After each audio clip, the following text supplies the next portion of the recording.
Well, we've enjoyed 3 days of sunshine here in Valencia, and as the cars complete the last few laps of testing, we thought it was time to reflect on what we've learned.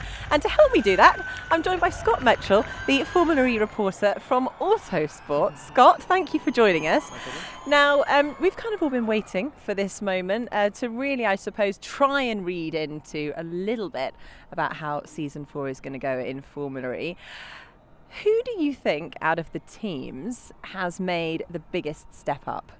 Because we're in the third year of this rule cycle, you've got to kind of look at the teams at the bottom of the grid because they've got the most sort of capacity to improve. And it does look like Dragon, which was one of the worst teams on the grid last season in terms of pace and performance, has made a big step. It's been Neil Yarni and Jerome D'Ambrosio have been quick over one lap, and their long run pace looks pretty good as well. So I think they might genuinely vault from being nowhere near the points on a regular basis to well inside the top 10. And where do you think they found that extra time from?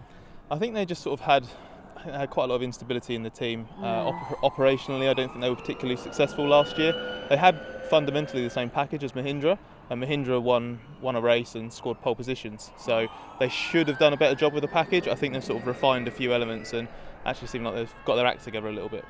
Now, the other team that looks like they've got their act together a little bit is Jaguar. Obviously, they struggled last season, but they really only had a few months lead time before they joined in Season 3.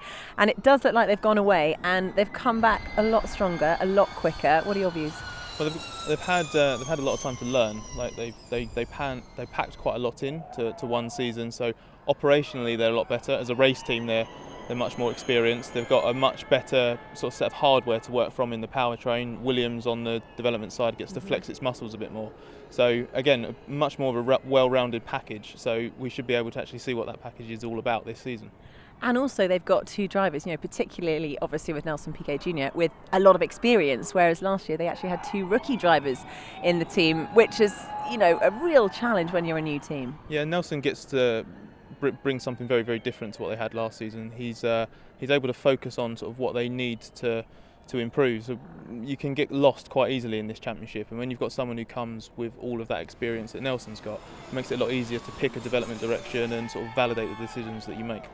And what are your views on how Neo, the old Next TV team, are doing? I mean, we've seen Oliver Turvey. He's been at the top of the timing sheets twice over testing, but of course they've always been quite good at one lap speed, but not necessarily the race performance. Yeah, I think they're aware that the big thing they had to work on last season was race pace. I think efficiency was quite woeful at times.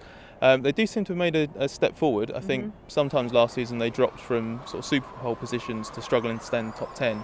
And here they look to be in the mix of sort of like maybe fourth or fifth best teams on the long run. So they've definitely made a step forward. The problem is that everyone makes a step forward. Yeah. So it kind of depends on how much of a gain they've actually made. Exactly, which I think summarises testing perfectly. I think it's clear, Renault have come back stronger, Audi have come back stronger, but in terms of team competitiveness, it's really, really tightening up, isn't it? Do you think, this has got to be the most competitive season we're going to see in Season 4, and really, it's going to be more of a challenge for Renault to stay on top?